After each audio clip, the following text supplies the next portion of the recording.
मोहतरम सामाईन व नाज़रीन, इस वीडियो को आज ही इम्तियाज़ पलामवी ने अपने यूट्यूब चैनल पर अपलोड किया है बिना किसी तबसरा के, और धोखा देने की पूरी नाकाम कोशिश की है। इसके थंबनेल को ही देखकर अक्सर लोगों को धोखा हो सकता है, क्योंकि अपनी वीडियो के इस थंबनेल में जैसा कि आप देख सकते हैं, इम्तियाज़ पलामवी ने जिस मौलवी को बरेलवी बताया है वो दरअसल बरेलवी नहीं बल्कि देवबंदी ही है। आइए जानते हैं इस देवबंदी की हकीकत क्या है।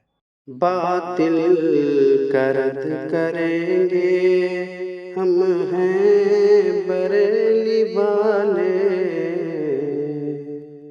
दरअसल सामाईन, इम्तियाज़ पलामवी देवबंदी ने अपने इस थंबनेल के साथ अपलोड की गई अपनी इस वीडियो में बोला तो कुछ नहीं है, तबसरा के नाम पर कुछ भी नहीं किया है, मगर थंबनेल में अपनी देवबंदियत की असलियत दिखाकर लोगों को धोखा देने की पूरी कोशिश की है। और रमज़ान शरीफ में शैतान के कैद होने के बाद भी शैतान के मिशन को ये आगे बढ़ा रहे हैं। मैंने इनकी अपलोड की गई इस वीडियो को देखी तो उसमें मैंने जो देखा उस पर मुझे बड़ी हैरत हुई, और आपको भी ये जानकर हैरत होगी कि इसने पूरी वीडियो में एक जगह भी अपने बरेलवी होने का ऐलान नहीं किया, न ही ये बताया कि वो कौन है, उसका नाम क्या है, कहाँ का है, कहाँ रहता है, किस जगह की मस्जिद में है और वीडियो बनाने की वजह क्या है। इस ताल्लुक़ से इन्होंने कुछ भी नहीं बताया, बस देवबंदियत के बारे में बताया और इशारे किनारे से कुछ कहने की कोशिश की। मगर जो बात इन्होंने वाज़ेह अल्फाज में बयान की है उसका मफ़हूम ये है कि तहक़ीक़ात नामी किताब पढ़कर इनमें तब्दीली आई और ये देवबंदियत से मुनहरिफ हो गए और 2 साल तक देवबंदियत को और देवबंदियों को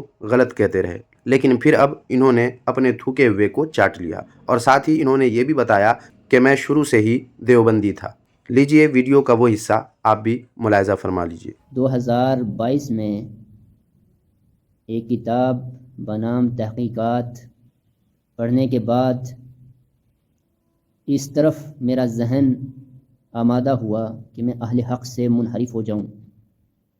मेरा शुरू से ही ताल्लुक़ मसलक अहले सुन्नत वल जमाअत अहनाफ देवबंद के साथ था। सुन लिया सामाईन व नाज़रीन आपने, लिहाजा शैतान के नक्शे कदम पर चलने वालों की वीडियोज़ को उनके थंबनेल पर लिखी हुई बातों से धोखे में आकर मत देखा करें, क्योंकि उनका मकसद सिर्फ़ और सिर्फ धोखा, फ़रेब, झूठ लोगों में फैलाना होता है और किसी भी तरह अपने व्यूवर्स को धोखे में रखना होता है। इसलिए वैसे तो आज मेरा इरादा था ही नहीं वीडियो अपलोड करने का, मगर इम्तियाज़ पलामवी की इस वीडियो को जैसे ही मैंने देखा तो सोचा कि जल्दी से आप हज़रात को हकीकत से आगाह कर दूं। तो बस आज की इस वीडियो में इतना ही। वीडियो को लाइक करके शेयर करना न भूलें। जज़ाकल्लाहु खैर।